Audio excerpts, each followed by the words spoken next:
Medford City Council, 6th regular meeting, Medford, Mass. February 7, 2017. Mr. Clerk. Councilor Della Russo. Present. Councilor Falco. Present. Councilor Knight. Present. Councilor Kern. Present. Vice President Marks. Present. Councilor Scarpelli. Present. President Caviola. Present. Please rise and salute the flag. I pledge allegiance to the flag of the United States of America and to the republic for which it stands, one nation, under God, indivisible, with liberty and justice for all. Motion by Councilor Falco to suspend the rules to take paper out of order. Thank you, Mr. President. We can suspend the rules to take 16-574 out of order. Tonight, the Committee of the Whole met regarding the University Accountability Act. We had discussed it last week on the council floor, and it got moved to subcommittee, and we discussed it tonight, and there are a number of amendments to the report, and of the amendments, we have that the administration provide assistance for code enforcement when we receive the report back from Tufts University, that Tufts looks into landlords registering with Tufts University, notifications be sent from the building commissioner to all realtors in Medford. And the last amendment was that the zoning ordinance go out with the next tax bill so that everyone in the community is aware of the ordinance change with regard to the University Accountability Act. So at this point, I'd like to make a motion that the committee report be adopted as amended and the ordinance take its first reading. You waive a second. Seconded by Councilor Knight. Mr. Clerk. Mr. President, just if I could. Councilor Marks. I think the last amendment that was offered was that a copy of the current city occupancy ordinance go out within the tax bill itself, not a copy of the ordinance that we're working on now. So I just want the record to reflect that. Thank you. Councilor Kern. Thank you, President Caraviello, and I think it was also offered that the Tufts University report back to us within 30 to 45 days on the requests we've made from them, even if they don't have a direct response to each and every one, that we get an update. Thank you. Mr. Clerk, please call the roll. Councilor Della Russo. Yes. Councilor Falco. Yes. Councilor Knight. Yes. Councilor Kern. Yes. Vice President Marks. Yes. Councilor Scarpelli. Yes. President Caviola. Yes. 7 in the affirmative, none in the negative. Motion passes. While we're under suspension, we will take 17-065. And the chairman of licensing is Councilor Scarpelli. Thank you, Mr. President. I have a petition for common victuals license by Khalida Parveen. They here? Okay. 412.5 Granite Ave, Milton, Mass. This is for Zam Zam's Restaurant, 42 Riverside Ave, Medford. Yes, sir. If you can just give us a little brief description of your restaurant, so this council knows. Yeah, it's going to be Indian Pakistani food at 42 Riverside Avenue. And we already have one in East Boston. Okay. It's called Bihar. We're running since 80 of that one. And we're opening the new one. Okay, so I find everything is in order, Mr. President. So one question I did have is hours of operations. What time are you open? What time are you closing? 11 to 10:30. 10:30. Okay. Yeah. So you're familiar with Medford? Anything after 11 that you have to ask for a special not at permit? all. Yeah. Okay. All right. Thank you. So, thank you. Mr. President, I find all the paperwork in order. So I move to accept and place approval. Thank you, Mr. Chairman. Thank you. Councilor Del Russo. If I could, through the chair, Mr. President, and ask the proprietor, how many varieties of naan will your restaurant offer? About 4 or 5. Thank you very much. Second, Mr. President. Second by Councilor Del Russo. Councilor Knight. Mr. President, I'd like to also point out that this restaurant will be filling a vacant storefront at 42 Riverside Avenue. paperwork looks in order. As Councilor Scarpelli said, I go along with his recommendation, move for approval, Mr. President. On the motion, Councilor Scarpelli, seconded by Councilor Del Russo. All those in favor? Aye. Motion passes. Congratulations, sir. He's gone quick. He's gone. While we're under suspension, Mr. Mayor. 17-067. Communications from the mayor. I'll show you. 17-066. Communications from the mayor to an honorable presidents, members of City Council, City Hall, Medford. Dear Mr. President and City Councilors, I respectfully request and recommend that your honorable body approve the following transfer.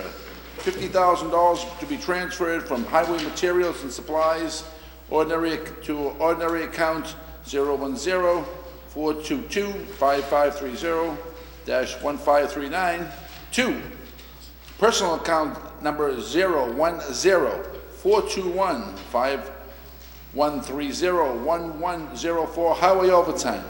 This transfer is needed as the city performed catch basin work rather than contracting it out. Finance Director Alicia Nunley is present to answer any of the council's questions regarding this matter. Name and address for the record, please. Yes, Alicia Nunley, Finance Director, City of Medford. Councilor Longo-Kern. I'm sorry, Councilor Scarpelli. Oh, thank you. Thank you very much. Just a quick question. I know that we've been talking about replacing and fixing the catch basins. You know how many we're looking to fix on our own? The DPW Director may be able to answer that. Do you know how many?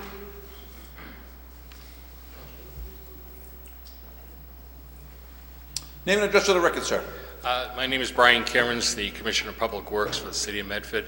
To answer the question to Councilor, the initial list that we had was 32. Right. We've exceeded that. We're now up to 38.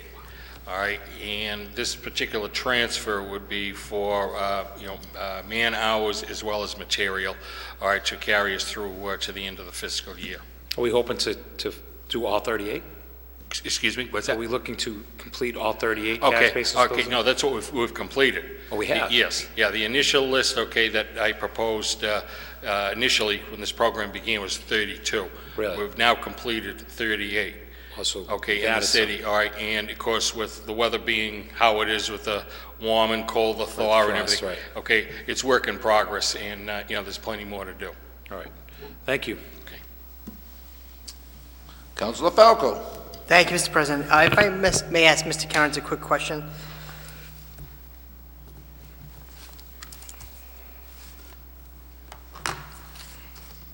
So the work was, did you say the work was done in-house by city employees? Yes, it was, DPW Highway Division. Great, perfect. I like to see when we do work inside.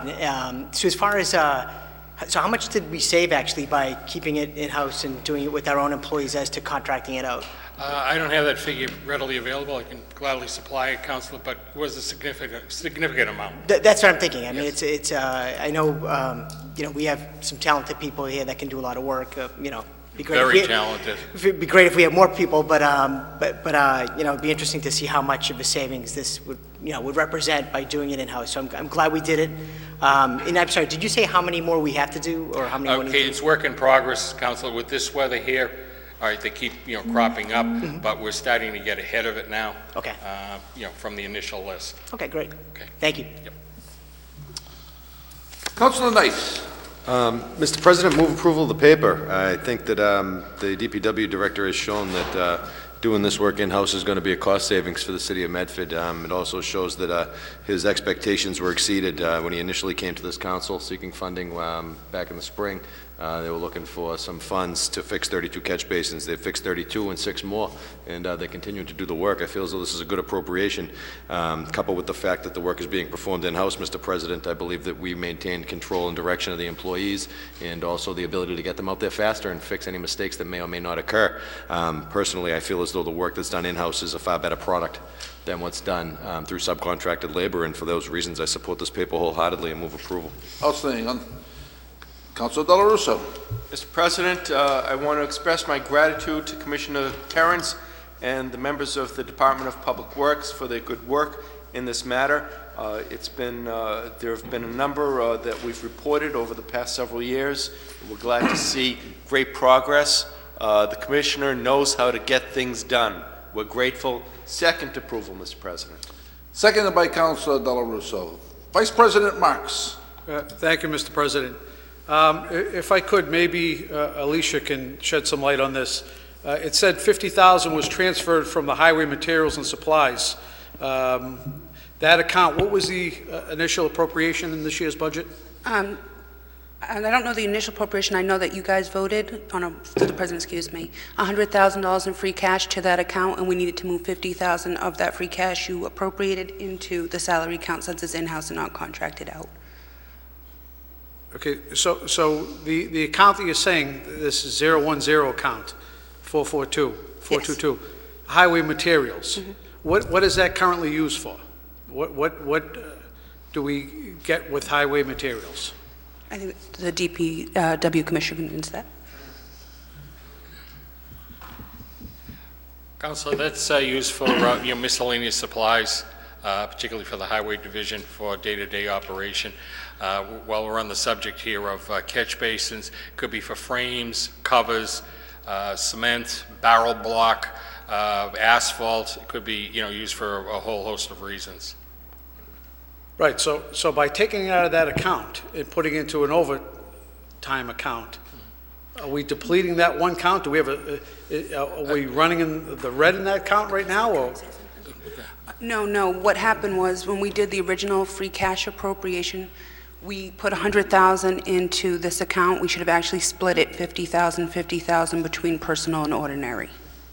All $100,000 of the free cash appropriation is in that one ordinary account, and in order for him to pay in-house employees, it has to be put into a personal account.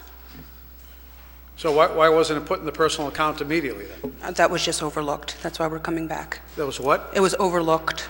It was overlooked? Yeah, they may have thought they were going to contract and said they Star Savings and did it in-house instead of going out. If they had contracted, it would have been fine in the account that they had it in. So is it fair to say there's $50,000 left in that account? There's $50,000 of the salaries in that account that they can't use to pay the guys. Right, so what's currently left after you pull the $50,000 out? I can get back to you on that and tell you what their balance is. I didn't bring that information with me. Okay, and Commissioner Kerins, do you have an active working list of what catch basins need to be done in the community? Okay, I can give you the complete list, the completed list, all right, and then, whatever we've seen out there or has been reported to us. I do have a list that I can provide you, but I already didn't bring it with me. I'm not interested in the completed list. I'd like to see a list of catch basins that you have record of that need attention. Sure. Okay. No, I can gladly supply that, to you. But it's work. Again, work in progress. So whatever I may give you today or tomorrow, okay, may change 2 days from now, depending on what we come upon and what's reported. Right. Do you know roughly how many are on that list that need to be attended to? I think right now I'd say at least 12.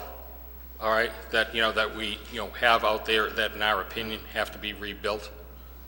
Totally rebuilt? Yeah, completely rebuilt. I mean, just how far down we have to go, we have to actually, take off the cover and get down and inspect them, each one on a case-by-case basis. Some of them are total rebuilds, which means going 10 feet down, working your way up. Some could be only the top 4 feet.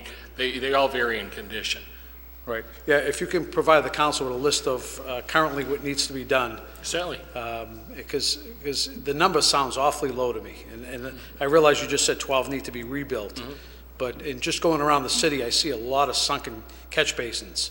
Oh, there are. A lot of them. Yeah, there are. Like I said, it's work in progress, Councilor. Right. Okay, that we're doing, but I mean, we've made excellent headway. Of course, this time of the year with the cold and everything, there are some days, it's a weather permitting, as far as, actually working on, particularly when you're doing with asphalt and cement. But, when we take advantage of a good day, we go out there and, the crew can rebuild an average of 3 a day. Wow. Again, depending on their condition when they start. Right. And while we're talking about catch basins, we still currently contract out for the cleaning of the catch basins, correct? That's correct, sir. And where do we stand with that currently? Right now, okay, we've obviously, ceased for the winter. Okay, we'll pick back the program back up in April, okay, and, continue on with it. But are we a certain percentage through our list, or you said, I'm sure when the budget comes out in July, we start working on catch basin cleaning, right? That's correct. So how far do we get into the catch basin cleaning before the winter came? Okay, right now, all right, I would have to say we're probably about 85 to 90% completed. Okay, All right, it's just now a question of, all right, finishing up, before, the weather turned on us. right. So we And understand. and it's all being done by the subcontractor? That's correct, sir. And at any given year, do they get through 100% of the catch basins, or do we just subcontract for a certain percentage of what we have? No, okay, from what I've gathered past history, all right, they have been able to, all right, complete them, portion in the, summertime, fall, and then they pick up back in the spring. But they've, pretty much stayed on top of, cleaning all the basins in the city. So every year, we're getting through 100% of the catch basin cleanings? Very close to it, if not 100%. All right, again, it's only my first year here. My target is to get, 100% by June 30th. Okay. And is the process still that this company will mark each catch basin with a different color when they are completed? Yes, it is. That's correct, Vice President. So they'll use some type of marking? Yes, they're okay if they spray paint it. Right. Can you provide us with a report on the number of catch basins that have been done this fiscal year? Okay, I can provide you the list of streets. Okay, each street that's each fine. street varies as far as the number of basins on each street. I don't need to know the exact number, but if you could tell us how many streets altogether and how many have been completed, that'd be great to date. Certainly. Thank you. Okay. Councilor Dela Russo. I just want to express my gratitude to Alicia Nunley for her explanation and transparency of these accounts. Thank you, Councilor Dela Russo. On the motion by Councilor Knight, seconded by Councilor Dela Russo. All those in favor? Aye. Roll call vote is required. Councilor Dela Russo. Yes. Councilor Falco. Yes. Councilor Knight. Yes. Councilor Curran. Yes. Vice President Marks. Yes. Councilor Scarpelli. Yes. President Caviola. Yes, and 7 in the affirmative, none in the negative. The money is in. We have one more. One more. 17-067 to the Honorable President, members of the Medford City Council, City Hall, Medford. Dear Mr. President and City Councilors, I respectfully request and recommend that your honorable body approve the appropriation of certified free cash in the amount of $1,105,000 for the following purposes. $33,000 equipment needed to support a critical response team within the Medford Police Department. Funding will support FAV, Advanced Webless System vests, 16 of them, and related guards for body protection. $25,000 speed monitors. $400,000 purchase of 12 police cruisers, 6 marked, 6 unmarked. $40,000 Forestry Department for an F-250 pickup truck with a 3/4 ton with a plow package. $34,000 OCE scanner copier for the engineering departments. $100,000 for a cemetery backhoe. $28,000 for an F-150 four-wheel drive truck with a 100-gallon fuel tank. $45,000 for an F-350 SRW four-wheel drive truck with a body lift gate. $40,000 for a Ford Explorer for the Highway Commissioner. $60,000 for Fire Department computer system upgrade with email. And $300,000 for the Fire Department second set of turnout gear, accelerated from the fiscal year 2018 budget. The balance in certified cash prior to this vote is $9,709,329. With the exception of the police items, the remaining were presented in the draft capital budget presented in the fall. Chief of Police Leo Sacco, Deputy Fire Chief, and DPW Commissioner Brian Kerins will be present to answer any questions we may have. Councilor Falco.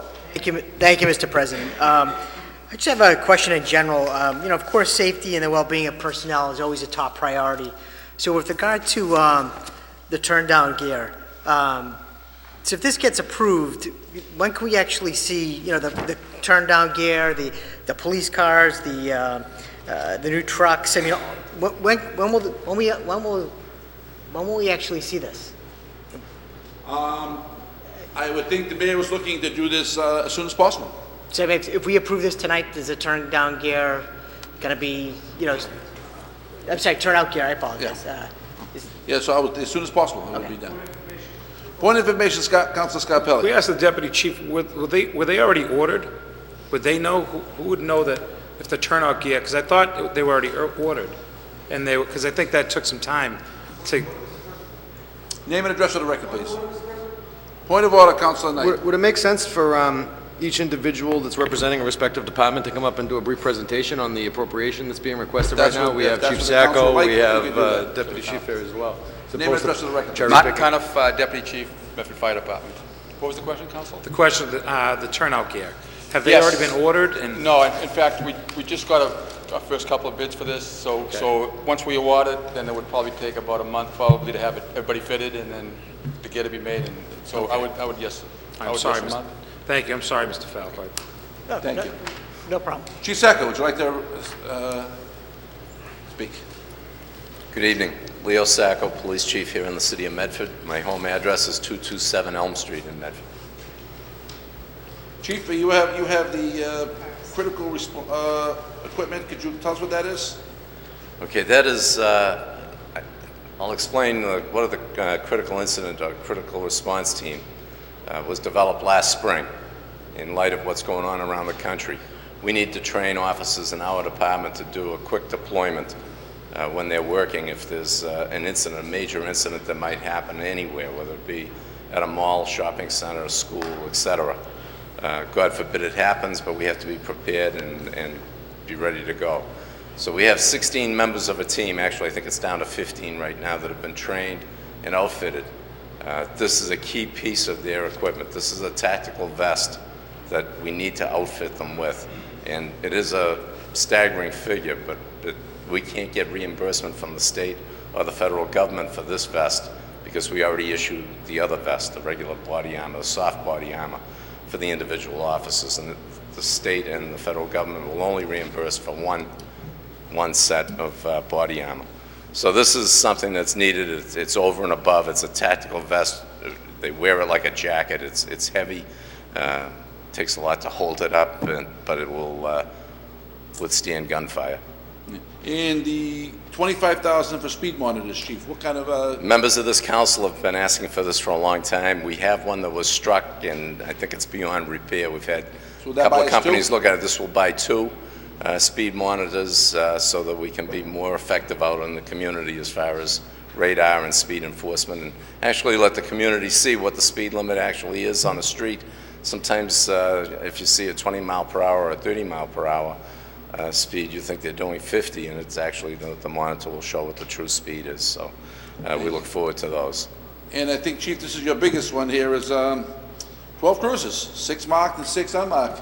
We all know you need cars. This is huge. This is the first time. Long time coming. Been chief now going on 27 years. This is the first time that I can say that that we'd be able to receive 12 brand new vehicles pretty much at one time. 6 marked, 6 unmarked. I know that sometimes there's a little issue with the idea of unmarked vehicles, but some of our unmarked vehicles are close to 20 years old, very high mileage. Some of them are the old painted over Ford Crown Victorias. They look pretty good, but they're high mileage. They're 200,000 miles on them. So we've run out of vehicles. We're using drug forfeiture cars, which actually are pieces of junk. This is something that we really need, and I'm thankful that the mayor listened to my request and put it forward. But obviously, this council has been pushing for the marked vehicles right along and getting replacement vehicles. So 6 will also be a good infusion, and we'll probably be able to auction off the Crown Victorias that are really high mileage and have really served us well, but they're at the end of their life. What type of vehicles do you plan on buying, Chief? The Ford Explorer. What about for the unmarked cars? The unmarked are probably going to be Ford Fusions. Thank you, Chief. I know it's something you've looked for a while, and I would hope you will support that this evening. I appreciate that. And just to answer Councilor Falco's question, I've been told by the chief procurement officer that once this was approved, that they would place the order. I've checked with the company that has the state contract for the vehicles. They would have to order the vehicles. Some of the vehicles may be in stock, but they would have to order. So it would be dependent on how long it would take Ford Motor Company to get them off the assembly line. But hopefully, definitely before the beginning of the summer. Thank you, Chief. Mr. Kerins, would you like to? Thank you. Mr. President. Let Mr. Kerins make his presentation, then we'll ask everyone the questions, right? Yeah. Mr. Kerins, why don't you, this equipment's for you, so why don't you explain it so this way we'll know Council this. President, I'd like to just ask that we please amend the paper on the $40,000 forestry F-250 pickup truck with the plow package should actually be UHF radio. I'm sorry, which one is that? The one. For the forestry? Yes, the forestry F-250 for $40,000 should actually be UHF radio system for the DPW. Okay. Okay. Mr. Kerins. Yes, Mr. President.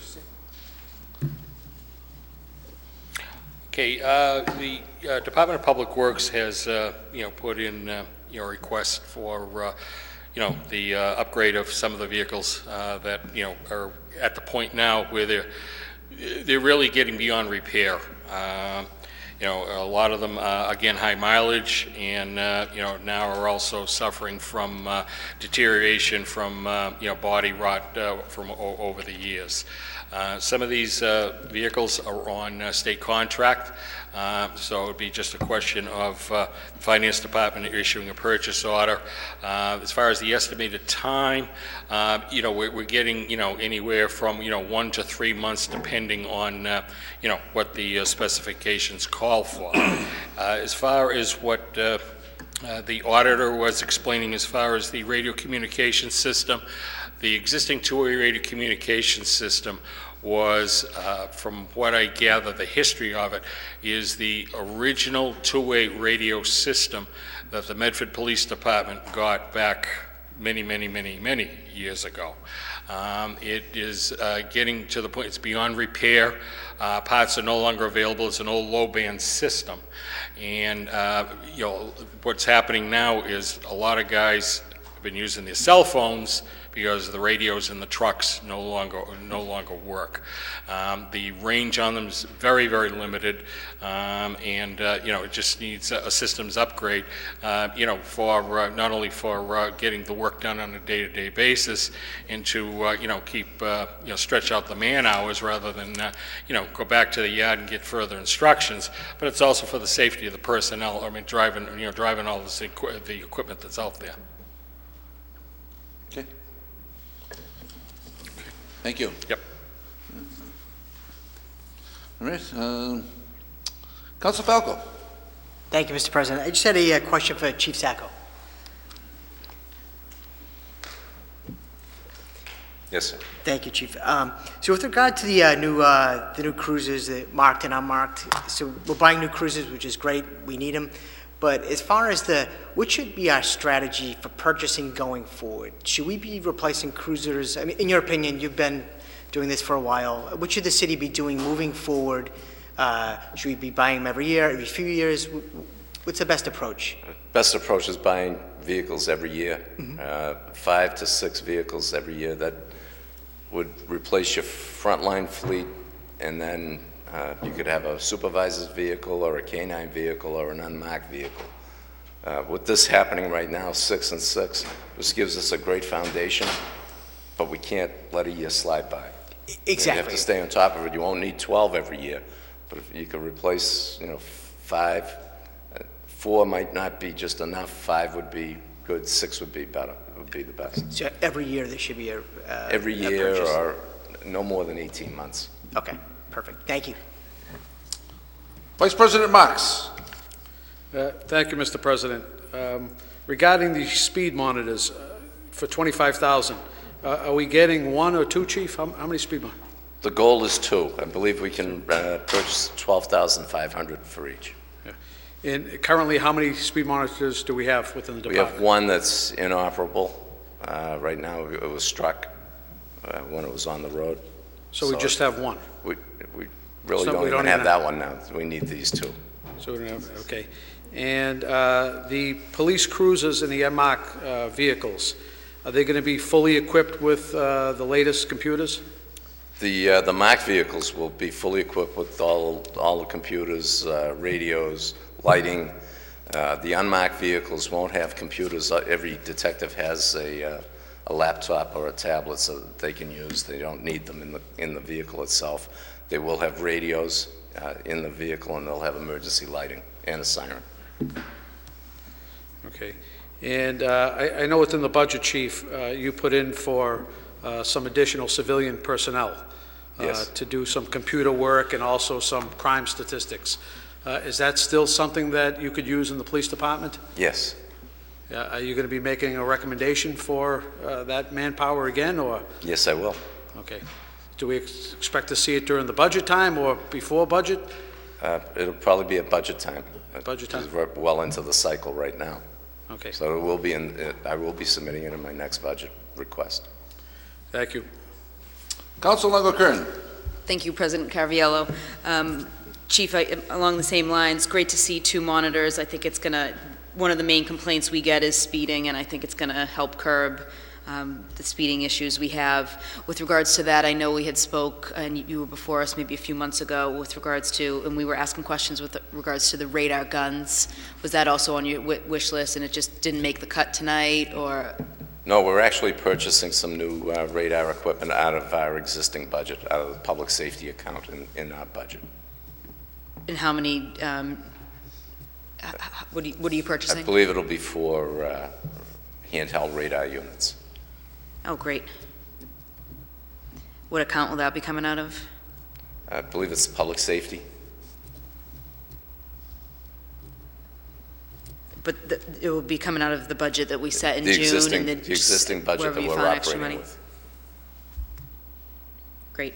And it's good just to see new cruisers and vests along with the other. I know there's, I guess probably another time we can talk about the items that didn't make this list today, because I know each department is in need of, whether it be vehicles in the DPW or radar guns, different things. We're always hearing about the needs of these 3 departments, so it's nice to see the list here tonight, and nice to move forward on things we've been requesting for quite some time. Thank you for being here. Thank you. Councilor Dela Russo. Mr. President, there are no surprises on this list. It's stuff we've either asked for, lobbied for, heard department heads ask for, we've suggested, we've begged for, we've demanded. Move approval. You are 100% correct, Councilor Dela Russo. Councilor Knight. Mr. President, thank you very much, and I certainly echo Councilor Dela Russo's sentiments. I feel as though this is a good paper. It reflects a lot of the desires and wishes of this council.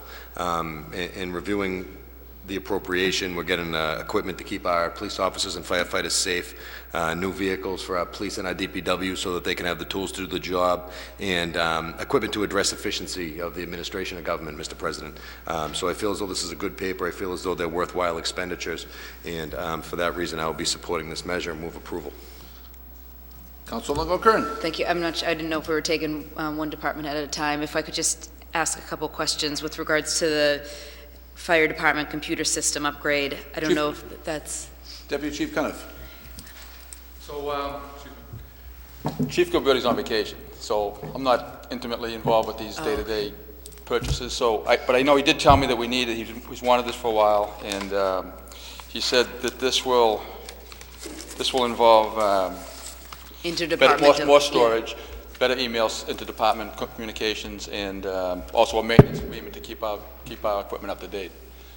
So that's basically what I know about that computer purchase. If we could just make it be paper that we get an update with regards to all of these items, and what stage we're at, maybe on a bi-monthly basis, so that we know in 6 months the emails will be up and running, and the fire department will have their new computer system, and in 4 months all the cruisers are coming in. People from these departments do call each counselor and ask questions, so it would be nice to have a running update with regards to when this is being done, which RFPs are going out when, and when we're going to see all these come to fruition. Thank you. Vice President Marks. Thank you, Mr. President. And my question is regarding DPW. And Kearns. I see that there are a lot of new pieces of equipment that we're moving forward with, and I don't think anybody behind this reel would say that there isn't a need. However, I do question, Mr. President, in the future, it would be helpful when we do put a request out for such a dollar amount. And by the way, just recently, the Linkage Committee, which you happen to sit on, Mr. President, just expended $435,000 on new equipment for DPW also, in addition to what's being spent here tonight. So I think it would be helpful as one member of the council if we're going to put on a number of items and say, well, we're going to purchase a F-250 pickup truck. I think it would be helpful to know how many we currently have. Is this replacing a pickup truck, or is this adding to the fleet of pickup trucks? That way, at least, we can make an informed decision when these things do come before us, Mr. President, because honestly, I have no idea whether we need a 10-wheel dump truck or whether we need a 550 four-wheel drive dump truck or a cemetery backhoe, and it would be helpful to get a little bit of narrative other than just the line item itself. But if you can maybe go through them just rather quickly, Commissioner Kerins, just to let us know the particular piece of equipment, if it's replacing a piece of equipment or if it's just adding to the existing fleet. Okay, Mr. Vice President, I can put it all in a nutshell. All right, everything is a one-for-one. All right, now, case in point, all right, there may be a pickup truck out there today. We have all good intentions of training in for one that's on this particular request sheet. Tomorrow, it could be another one, due to a motor vehicle accident or, something else, but there's no increase in the fleet as far as what I call the rolling stock. Backhoe for backhoe, pickup for pickup, all right? It's when you might get into the specialized equipment, all right, that, we may not, have that particular kind of equipment, but everything that you have listed, for my request is a one-for-one. Okay, that's very helpful, and maybe a narrative like that in the future would be very helpful, Certainly. at least myself. And just the last point I have, Mr. President, there was a narrative at the end that said, with exception of the police items, the remaining were presented in the draft capital budget presented in the fall. I assume the mayor is letting us know that this was part of the draft plan that was presented, capital plan, and I would only ask, when are we going to get the full plan? I don't think we should be working on a draft plan still this far into the fiscal year. And if there are any plans for a full capital plan out there, Mr. President, I think it's important that we find that out now, rather than working on a draft plan. So I would ask that that be part of the committee. I will bring that to the mayor's attention, Council. But I would also ask that it be part of the committee paper, Mr. President, that we get a response back from the administration regarding when a full capital budget plan will come out, and why are we still working off a draft budget plan. Thank you. Councilor Falco. Thank you, Mr. President. I actually have one more question for Commissioner Kerins. Thank you. Yes, Councilor. So last year I had a resolution for to buy a sidewalk plow, or to look into buying a sidewalk plow, just because we have we're trying to push a lot of pedestrian initiatives. We have Walk Medford. We have a Complete Streets program now. So we're really trying to encourage people to get out, walk, be pedestrians, and use public transportation and whatnot. So so I don't see anything here for a sidewalk plow. So it didn't make the cut, and I understand that. But do we have any type of machinery right now that we could use to plow sidewalks in our community, especially city-owned sidewalks? It really would depend on the location and the width of the sidewalk. There are some sidewalks we can get one of our pickup trucks down and plow. Other sidewalks would have to use bobcats or snow blowers, or a combination of both. Okay. And so those can use, like, how about just like I'm thinking, like, if I think of, I think of like a bombardier or something like that, a trackless plow, because those type of plows, when I looked into it, it could zip right down a sidewalk, especially in your your business communities. With regard to schools, I remember when I was on the school committee, we get calls all the time where kids walking to school would be forced out into the street, like if you walk by Gillis Park, down Fulton Street, you're walking to the Roberts. You're forced out into the street because it's a city-owned sidewalk, but there's no machinery that we really have to plow something like that. So, I mean, I think it's something that should be considered. I wish I was on here tonight.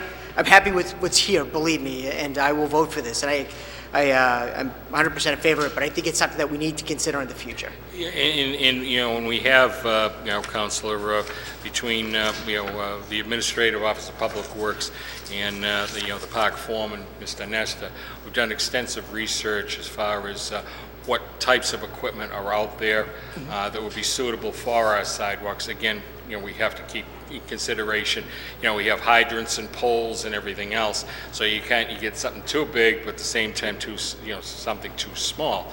But it's really a case of, you know, trying to get something that would have the potential of being multi-seasonal, to get, we'll say, like a bombardier. All right, they're built for one purpose and one purpose only, to plow snow. Yeah. They're extremely expensive. You're talking in and around $90,000, okay, for something that, yes, okay, you definitely would need if the snow is flying, but, you know, so I mean, we've been looking at the various options that are out there. So even if it's a question, okay, of getting, you know, like a trackless vehicle to plow the snow, but in the summertime, okay, could be utilized for the maintenance and the upkeep of the baseball fields or football fields. So, you know, we've been exploring, okay, what would be the biggest bang for the buck, and then we will approach the mayor, you know, with the formal request and the reasons why we would need it. But something that, you know, 12 months of the year availability. No, I agree with you 100%. I mean, I know when I researched the trackless plow, I know it could be used I think there was one that could be used to grind stumps. It could be used, so there were uses for, you know, summer. You could use it for hauling debris and whatnot. So, but hoping in the future that we'll see something like that. Absolutely. So, thank you. Okay. Thank you, Councilor Falco. And the only thing we didn't talk about was the scanner copier that Cassandra Koulidas has been asking for many years, and she's not here to defend that, but again, at the last 2 budget seasons, that is something that she's looked for, and that will be in there also. Councilor Dela Russo. Move the question. On the motion by Councilor Dela Russo, seconded by Councilor Knight. Name and address for the record, please. My name is Robert Penta, 0 Summit Road, Medford, Mass., former member of the Saugus body. I don't have any problems with the requests that are being made. What my problem is in the process that's being presented here to you this evening. What seems to be unfamiliar is the fact that this present administration talked about this issue of inclusion and being a part of what's taking place. You have the police, the forestry, the engineering department, the cemetery, the highway, and the fire department. 6 departments that you folks, during budgetary time, have heard all of these concerns that are being presented here tonight. And as a matter of fact, it goes back to the times when I served in this body where some of these issues were there. This money is coming out of free cash. And because it's coming out of free cash, which was asked for before, you folks were told, or we were told, as well as you folks were told at some point in time, we can't use it because it might have an effect upon the bond rating here in the city of Medford. Now, all of a sudden, it's coming out as a $1,100,000 transfer of money. And tomorrow night, Madam Mayor is going to be making her presentation for the city of the State of the City's address. My concern would be if there are more things that are going to be coming that's going to have a cost impact upon not only free cash or maybe even bonding, I think before this vote takes place, I think it probably should be laid on the table for 1 week. As Councilor Longo-Kern rightly did some weeks ago, on the request of the $900,000 to have some transfer of money from the water and sewer account to pay for the remediation of the West Medford parking lot. Now, you folks have your own rules, and it's rule number 20, section number 4, which states that any finance paper appearing on the council agenda for the first time shall be automatically laid on the table for 1 week when such action is requested by any councilor. I would think it would be wise by this city council. I'm not saying for you to not vote for it or vote for it. I think it would be wise to lay it on the table for a week and just see what's going to be presented tomorrow night in the State of the City's address. You folks, unfortunately, have been kept not in the loop.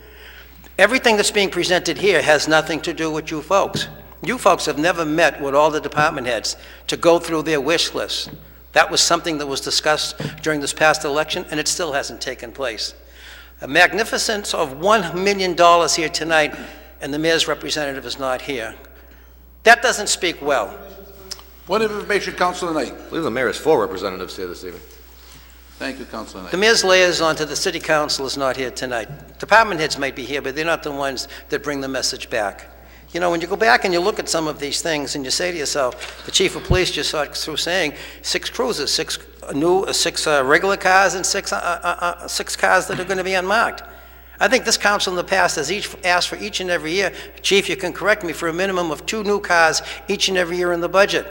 This should have been, you folks should have been dealing with this within the past year, if not more, and you're not. Why? My opinion, and it's election year, and you're getting all this confronted in front of you. You're going to be getting sidewalks, you're going to be getting streets, all done. But where was this money not being used during this past year? During a year which people had to suffer to go through this. Why should the fire department have to wait on their turnaround gear that they were promised not only last year but the year before, and now all of a sudden it's found in a free cash supplement when it could have been at the same time taken out of free cash? It could have been taken out as of January 1st with the new administration. The politics behind this is quite obvious, but even more to the politics of it is tomorrow night. My suggestion would be to wait till tomorrow night, see what this address is all about. And if the address has inclusions of other transfers of money or monies that have to go out for the purposes of being bonded, I think you really need to have a discussion. And you, Mr. President, you know, amongst this council, there's $210,000 a year paid in salaries. The executive office, the mayor only gets paid $140,000 a year. So there's more power strength here by what you're getting paid than what that corner office is getting. And you should put that to use. And if 4 of you get together and saying, hey, before we start expending these monies, I just, right out of the hat, Council Marks, you've asked for 2 years in a row for a truck division within the police department. Nowhere is that found here, and nowhere is it found in the capital improvement plan. Think about it. In today's day and age, you're talking about email now being in the fire department. I don't even know if they have email in the police department, but if the fire department is now getting email, and this is supposed to be technologically up to snuff here, we should have the gentleman who runs your computer system down here, and he should be questioned as to what are the problems and what is the technology needed within this city of Medford, whether it be the fire department, school department, or the city. You haven't had that conversation. There's a wish list that goes out every single year. The wish list is never even addressed. You just got through, Mr. President, talking about the scanner that the the engineering office asked for. It's a simple little request that could have come right out of free cash. Last year, 2 years ago. As a matter of fact, when the lady was there and she made her presentation before the council, she showed you emails that were sent that the administration wouldn't do it. So what's being obvious is the fact that you're being asked to do something tonight. To me, it looks like you're being squirreled into a corner, that if you don't vote for it, you're bad and you're not doing what you've all been asking for. That's not what I'm saying. What I'm saying is you have 1 more night to wait and see. I don't see this as being such an emergency that it needs to be voted on tonight. Your own council rules says the same thing. Lay it on the table for 1 week, and if it comes out to be the same when you want to vote for it, go right ahead. But tomorrow night, if the State of the Union address is going to have something that has another financial impact within this community, whether it's coming off of your free cash or a bond or whatever it might be, don't you think you owe it to yourselves as legislative representatives and to the people of this community to wait and see? You've waited all this time. Pieces have been taken out of a capital improvement program. All of a sudden, things that you've been asking for just coincidentally happens to be in your agenda tonight. Well, I don't think that's right. And I think all 7 of you should have been brought into the fold. Whether you agree with the mayor or you don't agree with the mayor, whether she agrees with you or not.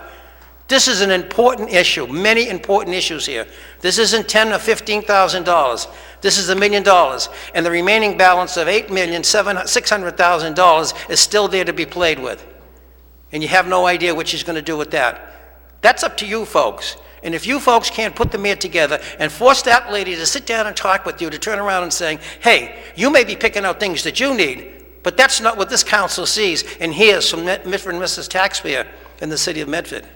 I just respectfully state to you, follow your own council rules. Hopefully 1 of you will lay it on the table for 1 week, see what comes out tomorrow night, and recognize the fact that whatever your issues might be, they're addressed before this. You know, you have a capital improvement program here.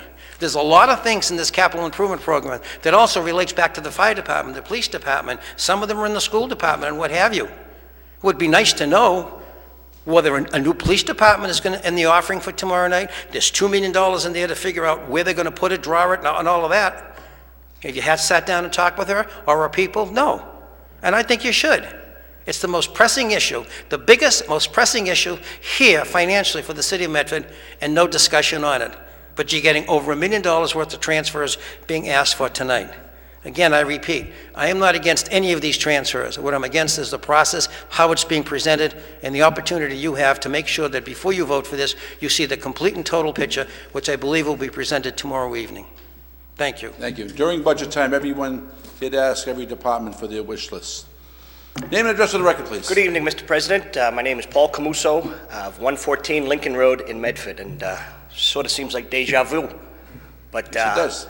Mr. President, I just wanted to come down this evening. You know, the men and women of the police department, the fire department, this is public safety equipment that's before this honorable body this evening. You know, the Boston Marathon bombing, we didn't know it was going to happen that beautiful day in April. The fire where there was about 5 people that passed away down in South Medford, 25 yards from the firehouse. We didn't know that was going to happen that day. By laying this on the table one more week, or 2 more weeks, I really believe it's an injustice to the men and women that protect our community. You know, week after week we're talking about things down here that are needed in this community to better the quality of life. And this is a no-brainer as far as I'm concerned, Mr. President. You know, the former councilor just referred to the salaries that city councilors are paid. You guys do a tremendous job for the money that you make. The collections this year, I know you guys are working hard with collections to bring in money. There's a lot of money out there. There's over $9 million in certified free cash. This community is stable. This community is thriving, Mr. President. And I think it's about time that you take a hard vote. You spend the money to buy those 12 new cruisers. You spend the money, give the fire department the gear that they need to protect themselves, property, and community standards. The NFPA says you need a second set of turnout gear. We only have about 3 or 4 people in the department right now that may have second and third turnout gear. And some of those are outdated, correct, Chief? That's correct. So to wait any longer, to let anybody get in the way of taking the vote for the men and women of the Medford Police Department, the Medford Fire Department, and the DPW. And I sort of single out the Medford Police and Fire Department this evening a little bit more than the other departments, because it is life or death when it comes to them, you know. And I remember when I was sitting here as an honorable member of this council, and somebody questioned Medford's use of money to get the proper equipment for the police department. And it was shortly thereafter that down in Watertown on that cold April night, when they had shootouts and the bombings that were getting thrown at police officers, and very easily that could have came north on Route 93, and Chief Gilberti could have got the phone call at his house at 1:30 in the morning, and we could have had it going on here. You know, to wait is an injustice to the men and women and also to the taxpayers. And on top of that, the DPW does need the equipment. Go up the cemetery. We have a thriving cemetery. They're actually doing well up there because people want to stay in our cemetery, in our community, Mr. President. I know Councilor Marks has been fought for quite some time now for a mausoleum. I know that's been on the plate up there, Councilor. So there's just a lot of good stuff going on in this community, Mr. President. And I think if you wait 1 week, I think it's definitely not in the best interest of the men and women. And here's the other thing, too. We heard the young lady over here and the commissioner talking about, this isn't a fly-by-night thing like some people would want you to think. There has been price quotations that have been sent out. They're coming now with a responsible package with the dollar amount that's going to be needed for this. And furthermore, I find it kind of ironic because this city council as a whole, including myself over the years, have always said, let's do it with certified free cash and not bonding. Because the former mayor was a big fan of bonding and financing equipment, and he was very, very good at his job. doing that. But here we are this evening, and we're looking at spending certified free cash, which I can go back and watch millions of council tapes over the past 30-plus years that the council always preferred, the preferred method as far as the council was doing that. So I just want to say I respectfully ask all of the members of the council to support this unanimously and get behind the men and women of the police department and the fire department. You know, these are the simple things that they need to do their jobs, and it's great being down here this evening, and thank you for giving me the opportunity to address this body. And there's nothing on this list that's not deserved or needed by the department.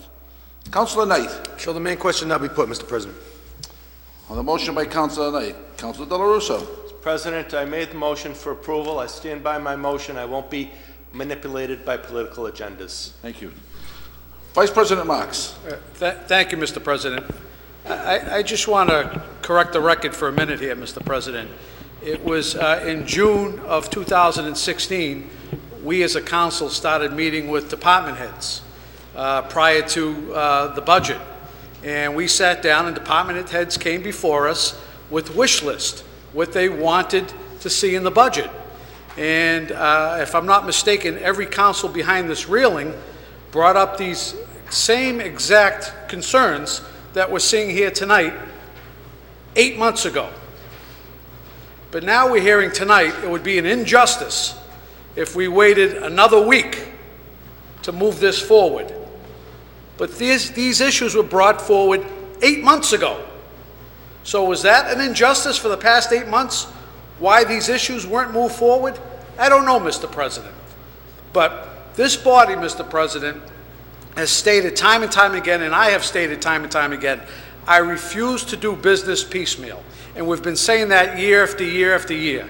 It doesn't make sense from a financial standpoint or a managerial standpoint to do business piecemeal, Mr. President. I will support these items here tonight only for the fact, Mr. President, is that these issues have been on our agenda and on our plate, turnout gear, for almost 2 years now. So these aren't new items. And I appreciate Councilor Penta coming up and Councilor Camuso. It's great. We have, how many councilors? We have 9 councilors in the room tonight. That's great, Mr. President. And we should get all the other past ones to come down also. But I would state, Mr. President, that moving forward, and to me it doesn't matter the State of the City speech tomorrow, that's great, and I hope it works out for the mayor, but I'm not hinging my vote on the mayor's speech tomorrow night, because these are items I believe we have to move forward. But after this, Mr. President, I do believe, as was mentioned by Councilor Penta, we have to have not just a draft capital plan, but a plan on the direction we want to go in.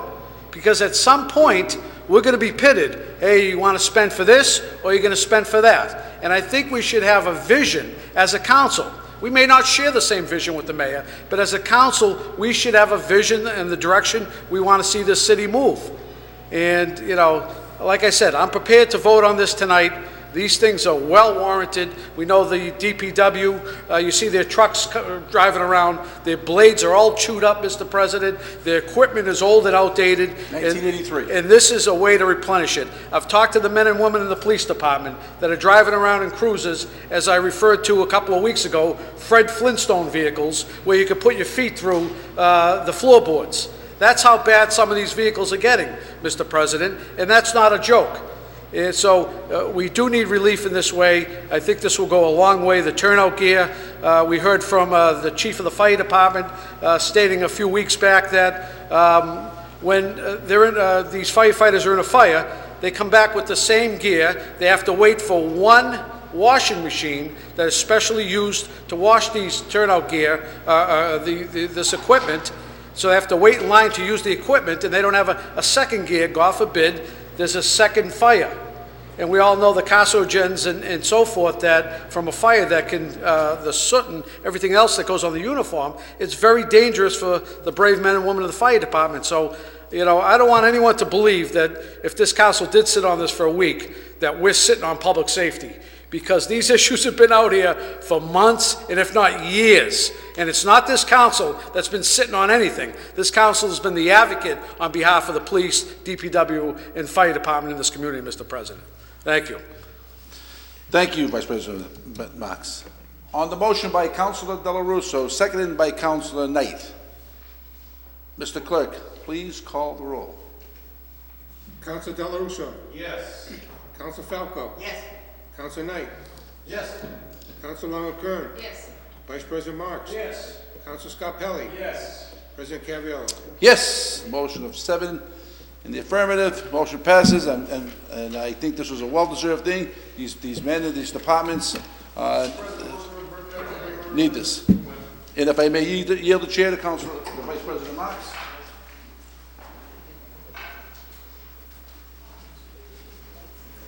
Chief Sack? Mr. President, I just wanted to say thank you very much for your vote here tonight. It means a lot to the men and women of the police department. Thank you. Thank you, Chief. Motions, orders, and resolutions. Paper 17-061, offered by President Cavallaro. Be resolved that the Medford City Council request that the mayor allocate funds so that we are able to put names of the 7 Medford veterans on the plaques at Honor Roll Park. We would like to attempt to have this done by Memorial Day in May so that a ceremony could be held the day or by the Veterans Day in November. Council President Cavallaro. Thank you, Mr. Vice President. Mr. Vice President, this is something, there's some World War II veterans that are on the list there that have been there for a little bit. I think there's only like 7 or 8 names on there, and these World War II veterans are getting old, and I think they'd like to see their name on the wall before they pass away. So if we could ask the mayor to find some funding and some budget or somewhere to get those 7 or 8 names on there, and if we could also maybe put an ad in the paper for any other veterans that maybe have missed out. So if we could do that, it'd be very helpful to, especially to the World War II veterans who are passing it at 1,000 a day. So I ask that to the mayor. Thank you, Mr. President. Councilor Knight. Councilor Cavallaro, thank you very much for bringing this resolution forward. And I really think this is an important issue, Mr. President. I have brought a resolution of similar nature up in the past. And ultimately, these men and women didn't tell us to wait when we needed them. They enlisted in the armed services, and they went overseas and they fought for their country. And I really think that this should be done annually, Mr. President, on Memorial Day. I think every Memorial Day they should be adding names to the list. If there's one eligible applicant whose name is eligible to be on that list, then every Memorial Day we should be doing it. These individuals didn't tell us to wait. We shouldn't be telling them to wait, Mr. President. I support Councilor Caviello's resolution wholeheartedly. I'd ask that it be amended and ask the mayor to implement an annual celebration of Memorial Day where any eligible individuals can be added to the plaque, regardless of the number of individuals that are awaiting placement on the Honor Roll Park, Mr. President. Thank you, Councilor. Councilor Scarpelli. Thank you, Mr. President. I too echo my colleagues' remarks. I think that we all have someone that has talked to us in the past year with myself and the men and women that fought for our country. And for some families that have really pushed this, it's been frightening for the fact that they're seeing their loved ones who fought for our country enter their final stages of their lives, and one thing they want to see is the honor of having their names put on that wall. So if there's anything that, if we can really push this through and make sure that we can make this happen for our men and women, and I echo Councilor Knight's remarks that this is something we should do every year, because you never know what tomorrow brings. So I really appreciate Councilor Cavallaro for bringing this up, and thank you very much. Thank you, Councilor Scarpelli. Councilor Falco. Thank you, Mr. President. I also want to say that I agree with my fellow colleagues and President Cavallaro. I think this is a great resolution. There's so many men and women in our community that have made sacrifice. Some have made the ultimate sacrifice, and we should be making an effort to do this every year. I agree. We have a ceremony every year at Oak Grove Cemetery, and this year actually we had a procession from Oak Grove down to the World War II Monument, or actually the Veterans Memorial right near the high school. And I think to include this as part of that celebration every year, recognizing our veterans, we should make this part of the yearly Memorial Day exercises, unveiling the new names every year.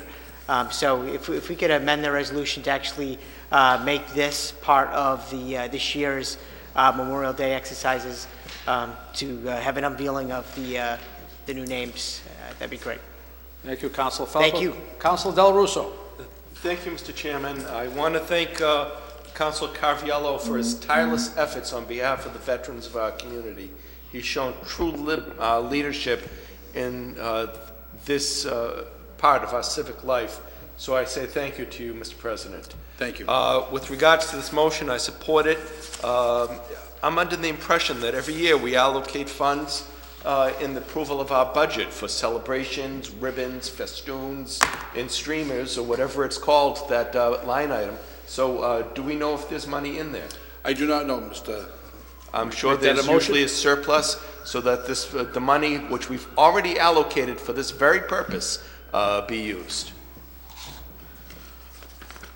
On the motion of Councilor President Carviallo, seconded by Councilor Longo-Kern, further amended by Councilor Knight, Falco, and Della Russo. All those in favor? Aye. Opposed? The ayes have it. The motion is adopted. Thank you, Mr. Vice President. Thank you. It's used as a verb to festoon, to decorate. 17-062, offered by Councilor Falco. Be it resolved that Mayor Birkin, Chief Sacco, contact the United States Postal Service, Medford Square location, regarding the Postal Service trucks parking on Forest Street in the interest of public safety. Councilor Falco. Thank you, Mr. President. First of all, I'd like to thank, sincere thanks to Chief Sacco and the command staff and the men and women that work in the Medford Police Department. We had a most recent community meeting this past Wednesday at Breed Hall, the old Sacred Heart Church up in the hillside. And this was an issue that came up during that meeting. The postal trucks that park outside of the Medford Postal Office, basically every night they line up on... Excuse me. Excuse me. Mr. Cassidy, if you could, please. Thank you, sir. I'm sorry, Councilor Falco. Thank you. Basically every night they line up, they park on Forest Street. They're big, bulky trucks. So for anyone that lives in the old Medford High School condominiums, it's really hard to navigate that area and to get out of the parking lot in the morning and at night. So it's become a bit of a safety hazard. So if we could just, if the chief and the mayor reach out to the U.S. Postal Service, the Medford branch, and just find out, I guess, what the strategy is with regard to those trucks, because it seems like over the years, from what I'm hearing, there's more and more trucks all the time. It used to be just a few, now there's a bunch. I went down Forest Street on Sunday morning. They were lined up. They took all the parking spaces in front of the old Medford High School. So if we could find out if they have plans to actually find additional parking somewhere in the city for these vehicles, because it's becoming a safety hazard and something needs to be done about it. I can report that I did go down to the post office to meet with the postal manager, and the new manager was out sick for the last 2 days, and hopefully when I go back tomorrow, because I go there every day, she will be in, and I've asked that maybe we could have a meeting to try to find some resolution on where to park the trucks. Thank you. And if I may, Mr. President, I believe there is a member of the community that would like to speak on this issue, or maybe a few. Thank you. Name and address of the record, please. Good evening, President. Sharon Diesso, 130 Circuit Road in Mass Ave in Medford. I want to wish you a belated, healthy new year, and thank you for your time for 2017. I just had a couple of small matters that I wanted to bring up. One you have to kind of verse me on, because I'm not sure how the system works, and learning things from different meetings and hearing Councilor Pencher and Camuso, et cetera. First of all, for a community that's well known on the map, my neighbors and I had to wait 7 years for a strategic stop sign down by Ashcroft Sharon, Road. could I interrupt you? We're talking about the post office right at the moment. Oh, I thought you were We're finished. talking about the post office. If you'd like to come back later and speak, Oh, sure. later. Yeah, so, okay. Name and address to the record, please.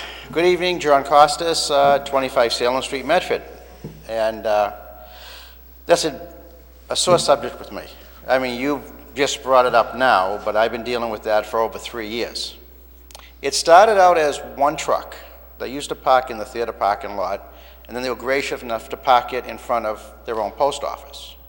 As time goes on, as of November, there were 16 post office trucks parked from one end of Forest Street to the other. And it's not like they're only there at night. Some of these trucks are there for 3-4 days, and they never move. Case in point, Mayor Burke's been trying to help us on it, because we've been getting a lot of complaints from the renters, because you can't see the theater when there's 5 trucks parked in front of the theater. And we try to tell the post office, and they yes me to death. Sometimes they move, and sometimes they don't. Well, this year, Mayor Burke had spoken with the manager and gave them a solution. Because every time I talked to the post office manager, their complaint was, well, what do you want us to do? We have no place for the trucks. They have to be here. Why don't we park them in West Medford? They had behind the post office. Well, they don't want to drive that far. So they seem to think that it's the Medford's responsibility to park their 15 trucks, because they have no place to put them. Mayor Burke had offered them behind City Hall here at night, as long as they were gone in the morning, so the parking lot could be used. If anybody ever noticed in the past month, there's been a truck there that hasn't moved all month. And there was another truck there for 3 weeks. They don't use it, don't know why it's there, don't know why they lease these vehicles. A lot has to do with the new Amazon. I thought that the answer the city came up with was a very reasonable, fair response. Okay, U.S. Post Office, you got an issue, let's help you fix it. We don't want you parking all your trucks on Forest Street. They don't belong there. However, we're nice people here in Medford. We're going to give you public property. All you have to do is park your trucks there. And one time when we had some big events at the theater, all their trucks were parked behind here. It was wonderful. If you ever noticed that a couple of weekends, there were no U.S. Postal trucks overnight on Forest Street, because they were here. But after about 2 days, they're back on Forest Street, and unless you ask them to move it, they may or may not get the word to their drivers. Case in point, on the Cape Ann Big Band, they agreed to park them here. Well, there were 3 that was parking in front of the theater that night. And I stopped them. I said, you can't park here. We got the okay. You need to park over there. And they said, well, no one told us. I said, well, why don't you call your manager, because you're not supposed to park here. And they had to call the manager, and the manager forgot to tell them, don't park on Forest Street on that Saturday night. So they moved. They were nice, and they moved and everything. So whatever you can do, I know the mayor's trying, but it's a post office, and I think you have to use a little more. I think it's going to be more than just have another meeting. We've had meetings, and it works for a little while, and then they just go back to their old ways. So thank you. Thank you. Councilor Falco for taking this up. Councilor Longo-Kern. I was just going to second the resolution. I've received a number of complaints too, and I was also going to ask if it's something that's been happening lately, because I've noticed it a lot on Forest Street, but I think Mr. Costa just confirmed November it's gotten worse. It's gotten a lot worse, and yeah, it's terrible to be blocking the Chevalier, and I did get complaints from people that live in the old high school that are having trouble, so I just wanted to back you up on that. I think the mayor needs to figure something out with regards to asking the post office to create their own plan, whether if they're going to have trucks that are out of service for months at a time, then they do need to take them across the city. It's only about 5 minutes, 7 minutes to West Medford and park it where there is a lot, or figure out how to use the City Hall parking lot that the mayor is graciously offering. But they do need to come up with a plan for public safety purposes. Thank you, Councilor Longo-Kern. Councilor Knight. Mr. President, I move to amend the paper to request that the Traffic Commission examine the feasibility of implementing a commercial vehicle parking ban along Forest Street. That the Traffic Commission study the matter. Examine the feasibility, Examine that. not implement, just examine it. Look if that's something that's possible that they can do. Can they put a commercial parking ban in place there in front of the Chevalier Auditorium, maybe a little bit further out in front of the old high school to alleviate some of the public safety concerns? Whether it's certain spaces that are at the end of a driveway or certain spaces that are in front of the theater, Mr. President, to keep those areas open. Thank you. Vice President Marks. Thank you, Mr. President. And just to touch upon what Councilor Knight just mentioned, there is a parking ban for commercial vehicles after midnight. Yes, there is. So I'm not sure, I would consider these postal trucks commercial vehicles. They may not have a commercial plate, but they are indeed commercial vehicles, and maybe that may be our plan of attack, Mr. President, is to start tagging these vehicles like we tag any other commercial vehicle that's overnight, and see what the response is from the Postal Department. As it was mentioned by Mr. Costas, this has been an issue for a lot of months, many months. And I thought it was resolved some months back when the mayor intervened and offered the parking out here behind City Hall. I'm not sure how postal workers that walk for a living can say they don't want to walk behind City Hall from Forest Street, but maybe if that's too far, maybe we can look at the public lot right on Salem Street, Mr. President, where many of the postal workers park during the day with the business permit parking. So that may be an alternative to park the trucks in there overnight, which is a little closer than behind City Hall. So maybe we can offer that also, Mr. President, as a... Thank you, Mr. Vice President. On the motion by Councilor Falco, seconded by Councilor Longo-Kern, roll call vote has been requested, Mr. Clerk. As amended by Councilor Knight.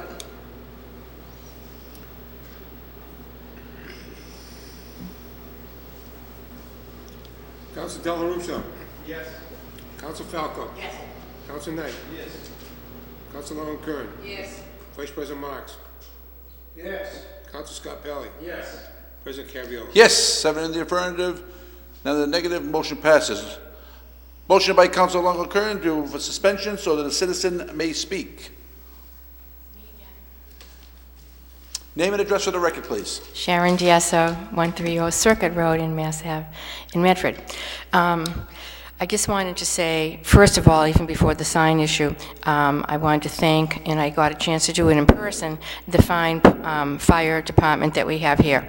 There are some things I'm sort of not touchy-feely with at home, and I had a bleep going off in the house last week, and I finally tracked it down to the carbon monoxide device. So I pulled it out of the wall, and 5 minutes later, it started bleeping again on a chair. So I'm like, okay, this is kind of spooky, but maybe I should plug it back in. So I did, and it bleeped again. So I said, maybe, and I called the neighbor and I said, I think I'm going to have to sleep with my windows open tonight. And they said, no, don't do that. So I called the fire department, left the device on the front porch, and it started bleeping on the front porch. So up they came 5 minutes later, the old trusty guys with the boots and everything else, and they went right through my house very courteously, did their job with the monitors, explained, something to me about the device, and make sure I checked and see I was okay, and then they left. So thank you again. I just happened to see him here tonight. Good timing.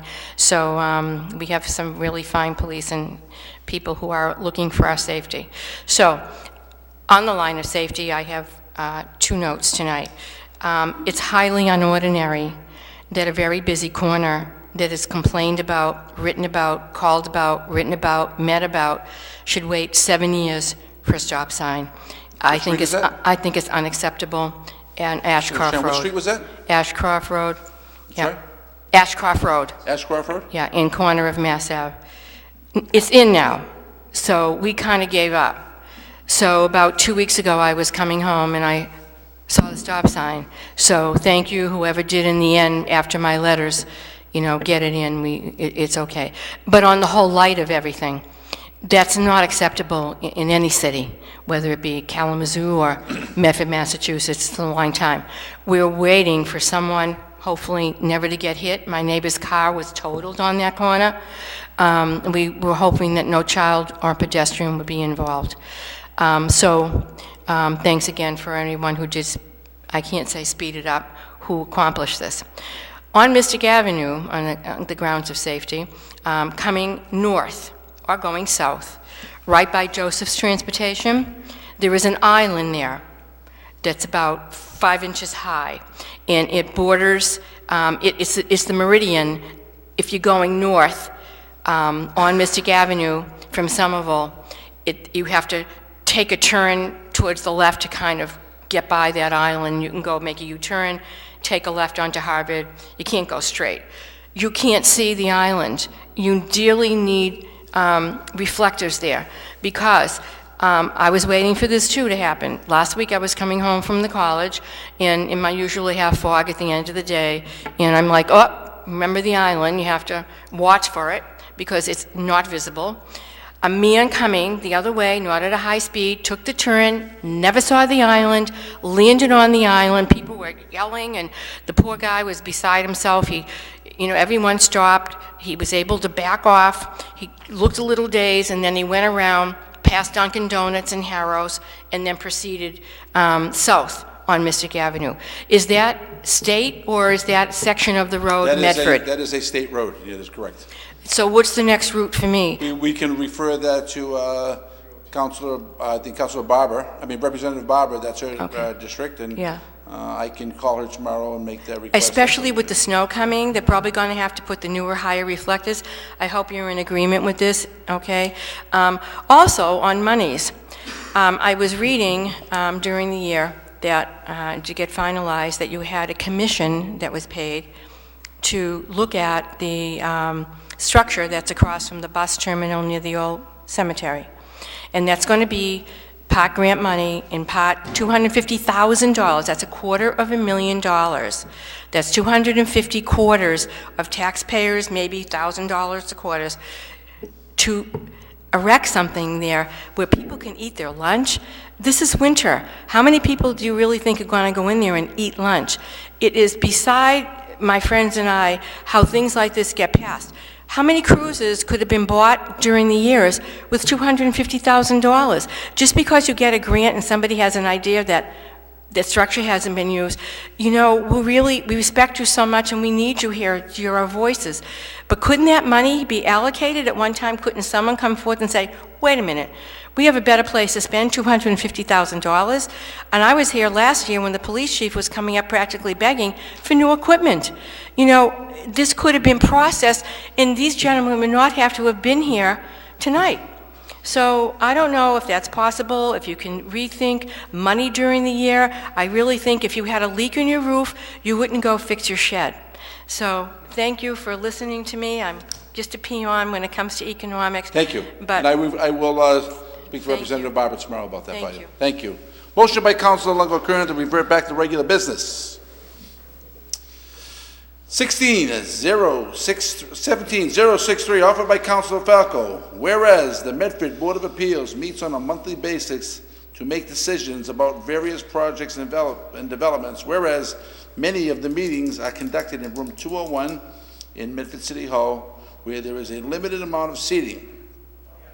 Be it resolved that moving forward, that all Medford Board of Appeals meetings take place in Alden Chambers at City Hall to give all residents the opportunity to attend and to participate. Councilor Falco. Thank you, Mr. President. Throughout the years, I've gone to many Board of Appeals meetings just to see different, when the different issues come up on the agenda, I just go down and take a look to see what's going on in the community. And I've gotten calls from other people as well that have attended these meetings. And usually the meetings are held in room 201. For the most part, and in room 201 there's very limited seating. I think it's about maybe 20 seats, a table up in the front, and it seems like any meeting you go to, if there's a big issue, there are a number of people just standing in the hallways that can't weigh in on any type of issue, or they have to wait in line, or they miss the presentation that maybe the developer is giving, and it just doesn't seem in this day and age like it's a proper place to have a meeting. There's no audio-visual equipment. It's just too small. I don't find it very transparent. If you have to wait in the hallway and you can't even hear what's going on in the room, it doesn't make sense. We live in a big city. We've over 55,000, close to 60,000 people live here.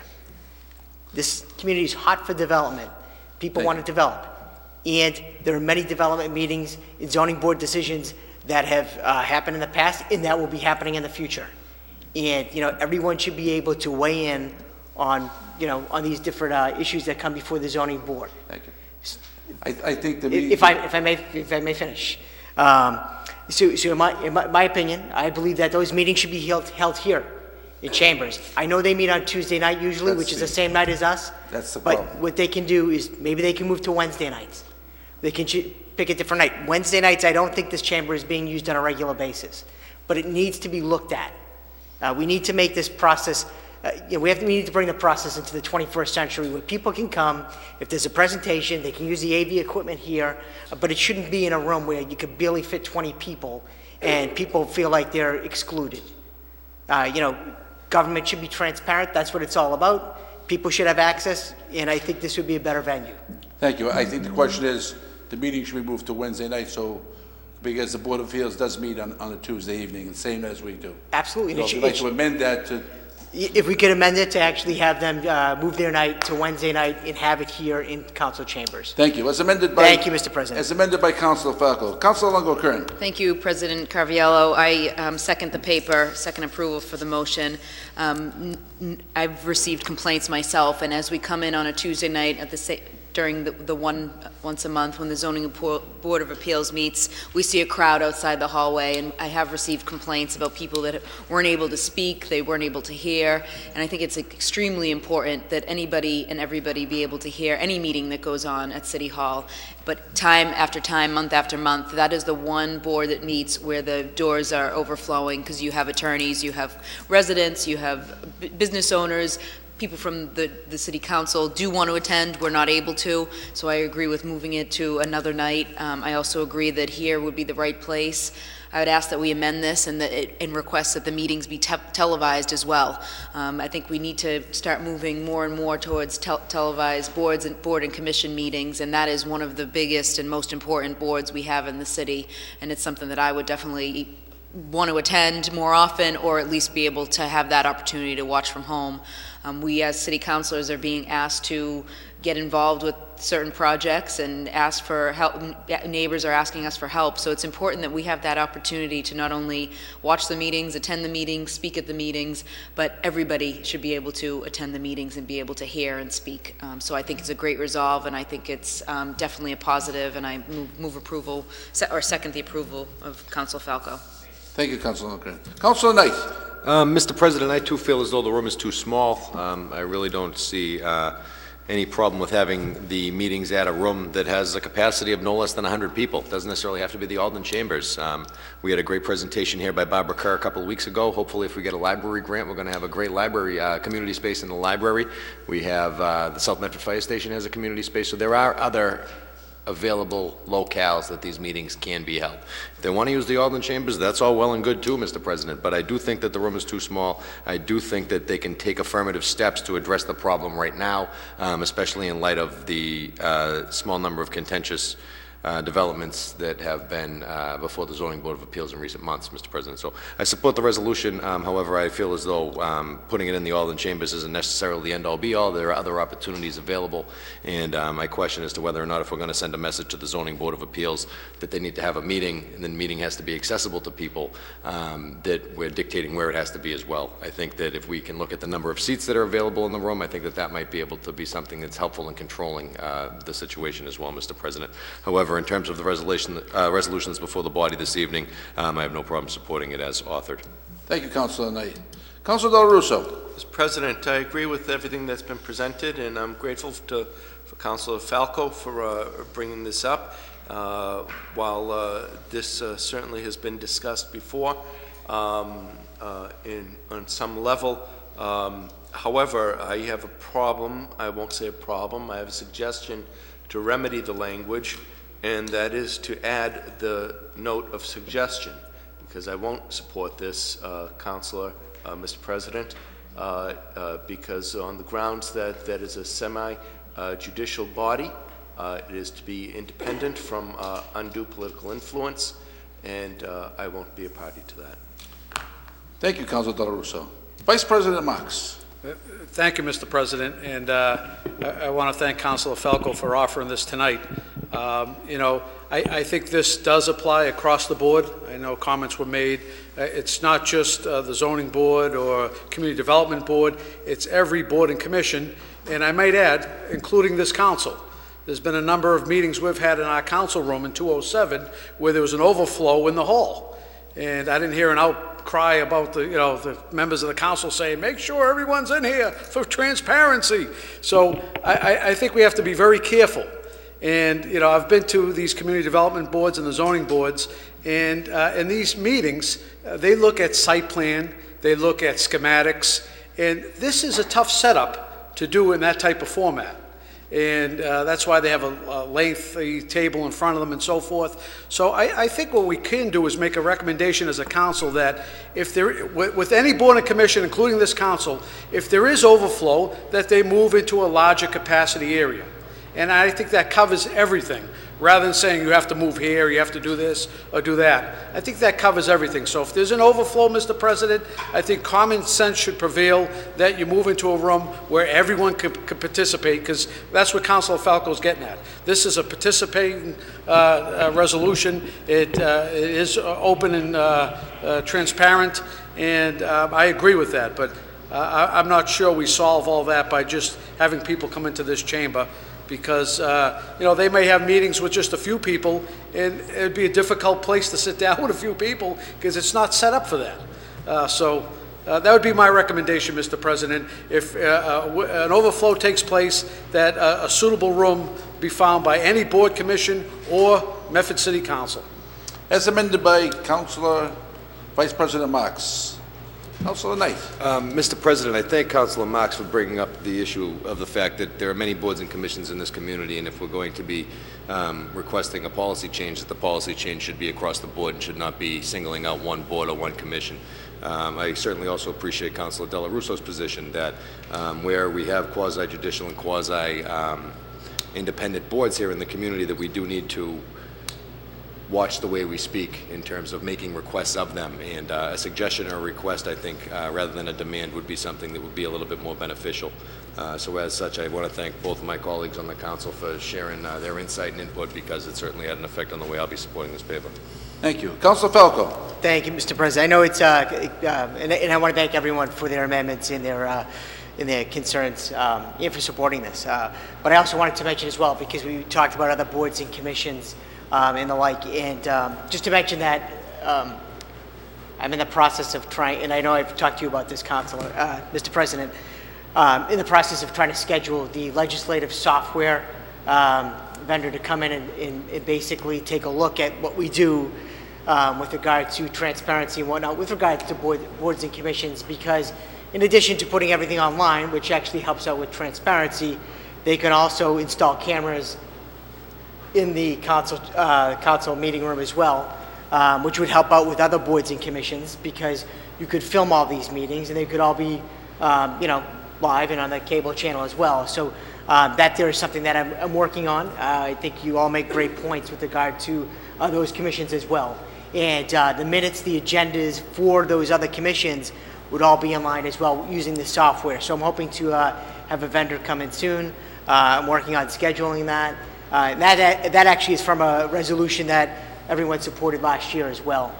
So I just wanted to give you an update with that since we're on the topic. Thank you. Thank you. Councilor Knight. I do think it's also important to point out, Mr. President, that beginning with the new administration, this council made a request that the majority of board and commission meetings be held off hours during a period of time where individuals in the community can meet to come and attend.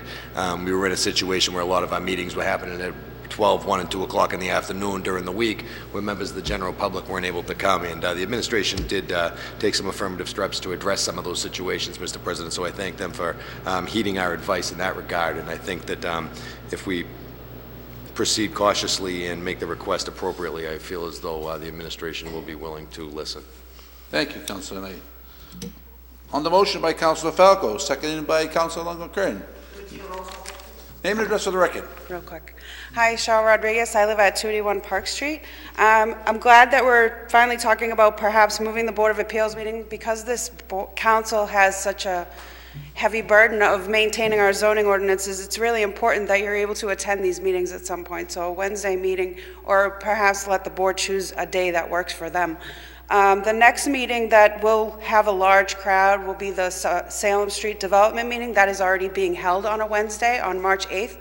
Perhaps that would be a wonderful time to test out this room, because anyone who's attended any of these ZBA meetings knows that a developer presentation runs in excess of an hour, where they show you pictures of everything from shrubs to fitness equipment to present their entire project from the ground up. And that room is very small. Saying that 20 people fit in it is an exaggeration. It really doesn't fit that many people. So I'd like to see, since this is probably one of the most important boards in the city as far as shaping the city, these meetings be brought out into the public, be televised, or at least be in a room that's large enough for all of us to know, and perhaps if we can get those agendas online so that people know that these meetings are coming up, because this is very important. Thank you. Thank you. Roll call vote has been requested. Well, Councilor Knight. I do believe on the city's website, on the community calendar, you can find the agendas of some boards and commissions. Some are better than others at posting them, but that information is available on the city website underneath the community calendar link. For some, but not necessarily all the boards. Mr. Clerk, could you please read the amendments before we vote? Yes, we have one amendment that the meeting moved to Wednesday night in the Howard Alton Chambers. Meetings will also be televised as well. And if there's an overflow, that the boards and commissions take into consideration an alternative. They can find alternative spaces. Yeah. And Councilor Del Russo to add suggestion. On the motion by Councilor Falco, seconded by Councilor Longo-Kern, roll call vote has been requested. So what would the exact language that we're going to be voting on? Is it going to be the same language here with potential of possibly moving to Wednesday night in this room, or looking for other venues? Has been struck from the resolution as offered. There are just 4 amendments that have been attached. Council Marks Amendment, Council Del Russo, Yes. and Council Longo-Kern. Yes. I never said the word amendment. I said suggestion. Suggestion. Thank you. Thank you. Roll call has been requested. Amend the paper to put the word suggested in. I suggested that we amend the paper. Mr. Clerk, please. To contain the word suggestion. So where is that going to be inserted?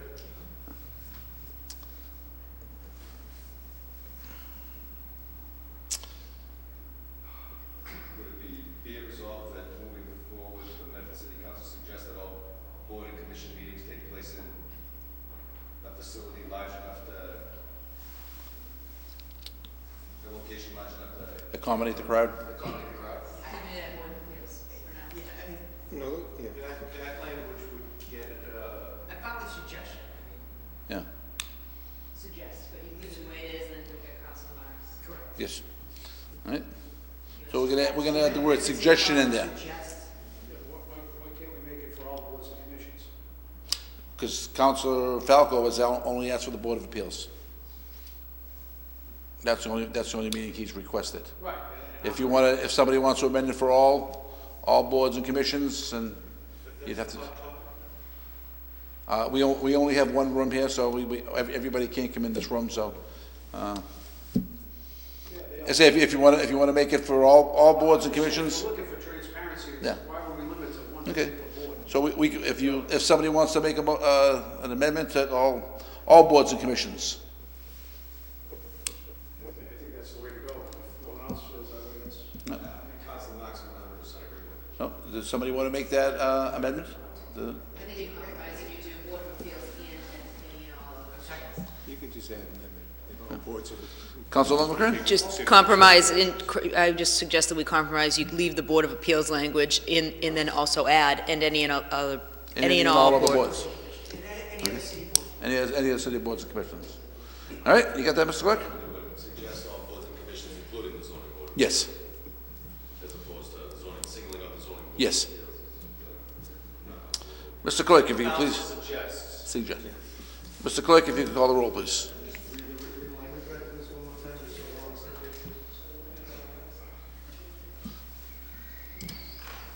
I'm only using the amendment to include all city boards and commissions, including the zoning appeals. I'm not changing the language, it's just an amendment to include it. Then I think you all should get together and rewrite the whole language then, because... It's just the first sentence, right? Just the first sentence. Because you already got the, Whereas the Board of Appeals you're gonna amend it to rewrite the language, so rewrite the whole thing. Add, change it to suggest, and add the amendment. All boards and commissions. All boards and commissions. All boards and commissions. Get that, Mr. Clerk? I guess it's the same thing. All right. You got that, Mr. Clerk? Yeah. Right. Councilor Falco has requested a roll call vote. Mr. Clerk, please call the roll. Councilor Del Russo. Yes.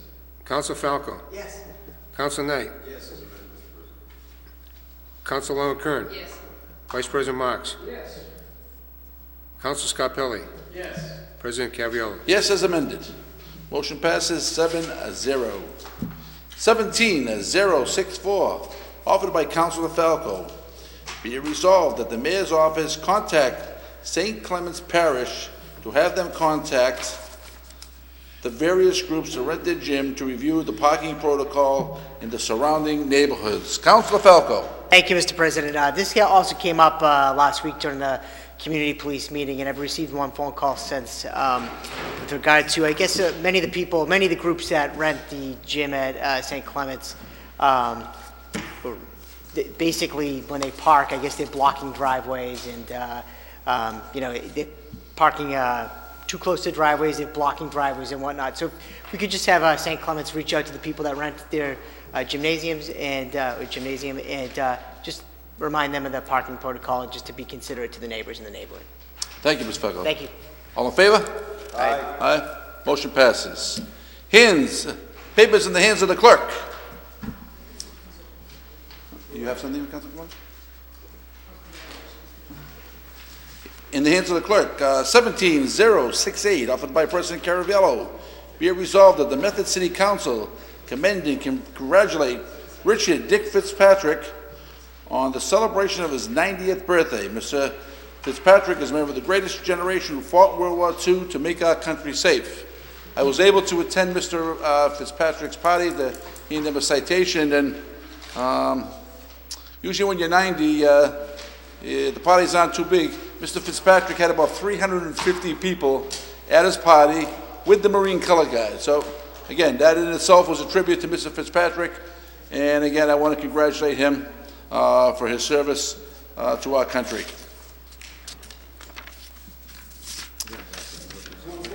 Move approval. All in favor? Aye. We have a couple of death things. Offered by Councilor Marks. Be it resolved that a moment of silence be held for longtime Medford resident Joseph Panico on a recent passing. And we have another one offered by Councilor Caraviello. Be it resolved that the Medford City Council send its condolences to the family of Dennis Hurley. Mr. Hurley is a World War II veteran, and his presence in our community will be missed. If we could, Councilor Marks.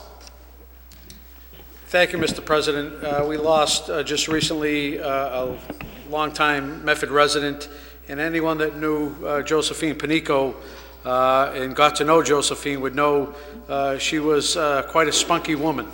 And, you knew where you stood with Josephine at all times. I appreciated her for that. And, as a loving grandmother, mother, wife, she is going to be sorely missed, Mr. President. Thank you. If we could stand for a moment of silence, please. Oh, I'm sorry, we have one more? You have another condolence? Yes.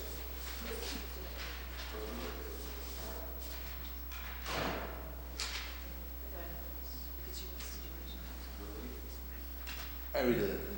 I did that one. If we could stand for a moment of silence, please.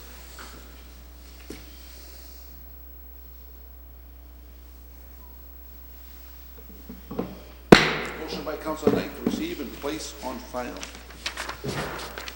And I think that is it. Thank you, Mr. President. The records. Records were passed to Vice President Marks. Mr. Vice President, how did you find those records? Mr. President, I didn't have a chance to review the records. Can I lay them on the table for 1 week? We will table those till next week. I would ask everyone that it's wet outside to please be careful when you're leaving so no one falls down. Motion by Councilor Knight to adjourn the meeting.